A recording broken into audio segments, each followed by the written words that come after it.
Your presentation is a great segue to our closing keynote on environmental justice with Margot Brown, Vice President for Justice and Equity at the Environmental Defense Fund. To introduce Margot is the Associate Dean for Inclusive Excellence and Associate Professor of Mechanical Engineering at UC Berkeley, Grace O'Connell. Grace. Hello, thank you. It's a pleasure for me to be here with all of you today. I'm the Associate Dean for Inclusive Excellence within the College of Engineering at UC Berkeley. I'm also a mechanical engineering professor. And here at the college, we are constantly considering ways to engineer a future that works for everyone and is more inclusive. Specifically, we're focusing on welcoming students from different backgrounds and lived experiences to help us solve some of the biggest problems that are faced by the globe today, including climate change. And just like we heard in the previous session with the data that Glenn had presented. So once these students are here, students have access to maker spaces and cutting edge research tools to help them solve some of the climate change issues that are impacting their local communities. And at the college, we're fortunate to have amazing scientists working through the Blum Center for Developing Economies to bring engineering and public health, among other related fields, to design with communities most impacted by climate change. And today I'm excited to join the symposium, hearing about the work across multiple sectors, from research to the private sector, about how we can all work together collaboratively to reduce emissions and improve sustainability. It's my privilege to introduce our next speaker, Dr. Margot Brown, the Vice President for Justice and Equity at the Environmental Defense Fund. Dr. Brown is working to help minimize disparate environmental impacts by examining the Environmental Defense Fund's programs and community engagement approaches, and guiding teams to ensure that disadvantaged communities have a full voice in environmental policymaking. She will be speaking today on a theme that has been running the symposium, environmental justice. We are excited to have her wrap up this amazing symposium with critical insights and inspiration for where and how we go from here. Please join me in welcoming Vice President Margot Brown to the stage. And over to you, Dr. Brown. Thank you, Grace. It's a pleasure to be here today, and it's a pleasure to have been a participant in the last 36 hours. We've spent the last 2 days really learning how an array of different companies are using promising technologies to address the climate crisis. And I have to say, I've learned a lot personally. I've learned how corporations like Siemens and Intel are taking important steps to reduce their carbon footprint and improve air quality. I've learned how emerging technology trends are shaping the future of sustainability. And I just learned how the city of Los Angeles used satellite-based thermal imagery to evaluate and mitigate the effects of urban heat islands. Given all that we've learned over the last 36 hours, I would like for each of you to pause, reflect, and think about how we do the work that we've been discussing while centering justice and equity at its core. Next slide, please. Where and how we build our communities impacts human health. It impacts the air we breathe, the water we drink, and the land we live on. It is imperative when we work to advance innovation in all sectors, including clean energy, water conservation, food systems, disaster protection, and sustainable manufacturing, that we think critically about the people and the communities who will be most impacted by environmental racism and the climate crisis. Next slide, please. Approximately 40 years ago, Benjamin Chavis coined the term environmental racism and defined it as racial discrimination in environmental policymaking, the enforcement of regulation and laws, the deliberate targeting of communities of color for toxic waste facilities, the official sanctioning of life-threatening presence of poisons and pollutants in our communities, and the history of excluding people of color from leadership of the ecology movements. In 1987, Mr. Chavis and Charles Lee published Toxic Waste and Race in the United States. The report showed that race was the single most important factor in determining where toxic waste facilities were sited in the United States. Let me say that again.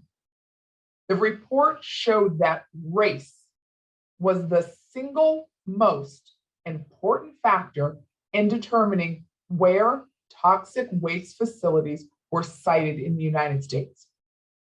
It also found that due to a strong statistical correlation between race and the location of hazardous waste sites, the siting of these facilities and communities of color was no accident, but rather the intentional result of local, state, and federal land use policies. Today, almost 40 years later, the data that's present right here in this infographic illustrates environmental racism and how historically marginalized groups in the United States are more likely to live in communities with contaminated air, water, and soil. Next slide, please.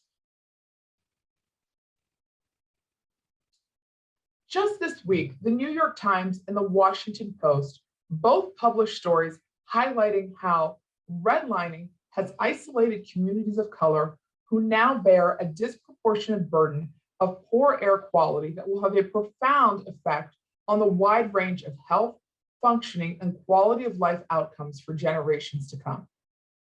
Climate change also has an unequal impact on historically marginalized communities because it is a threat multiplier. What does a threat multiplier mean?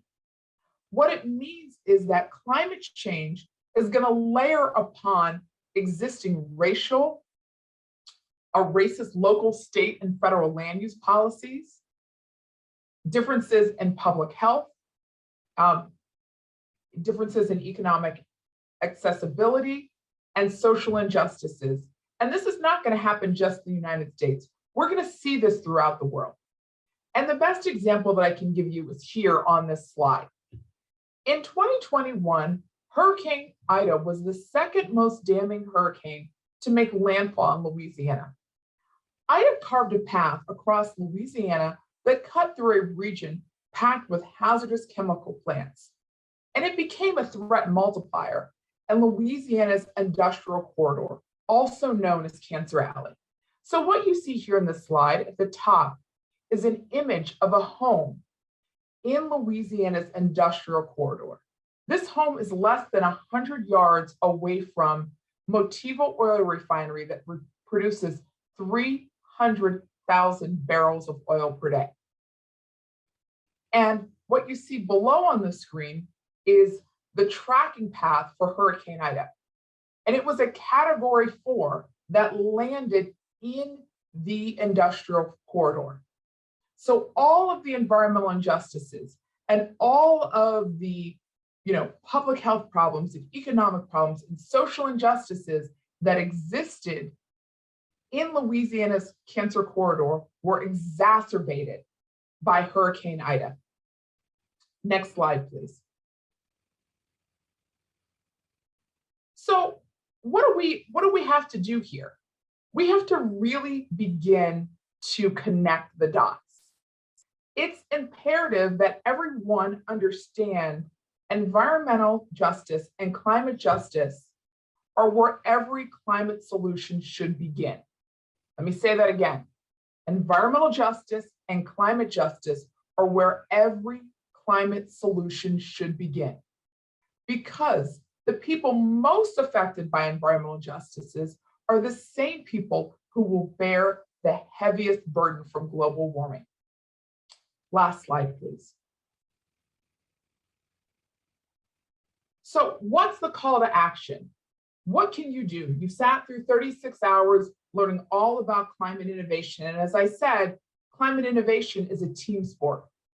And as a member of the team, the first thing you can do is read, read, read, and read. There is a host of information out there that explains what environmental justice is, what climate justice is, the constructs of threat multiplication, and how it will have a profound impact on our most vulnerable communities. The next thing that you can do is to really begin to critically examine the downstream impacts of climate solutions. I'm going to provide you with a quick example.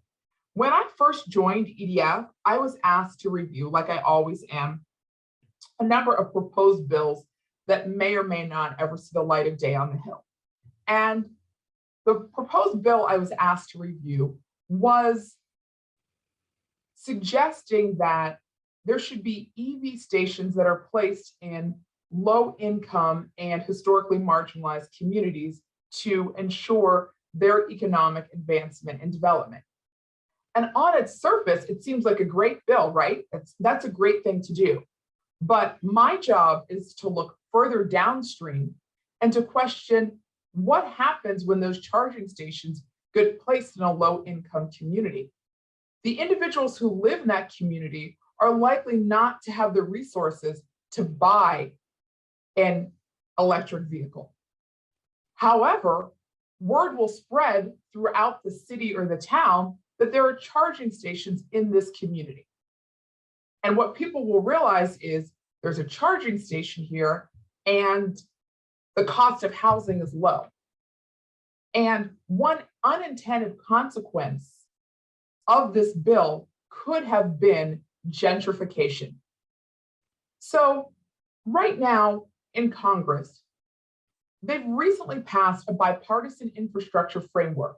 And this includes funding for EV charging stations, clean and electric buses, community resilience against natural disasters, including drought, wildfire, and floods, and the cleanup of polluting orphan oil and gas wells, and $15 billion for replacing the nation's lead service lines, or old lead pipes, that carry drinking water to homes and other buildings. The important part about the bipartisan infrastructure framework is that it's imperative that as these climate solutions are put into place, that the individuals who are putting those solutions into place understand the downstream impacts and are able to connect the dots between environmental justice and climate justice. So where does that leave us? It leaves us with the most important thing you can do around environmental justice and climate justice, and that's vote.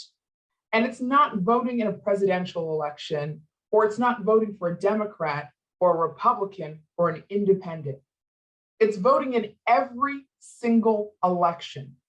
And it's voting for the individuals who accept that climate change is real and are doing their part to address the crisis. Thank you very much for your time this afternoon. It's been a pleasure. Thank you so much, Dr. Brown, for your remarks and for so elegantly summing up the last 2 days of the Diversity in Tech Symposium. I really echo your call to civic action and engagement. That was a wonderful call to action, and appreciate your remarks and your leadership there. So as we come, thank you.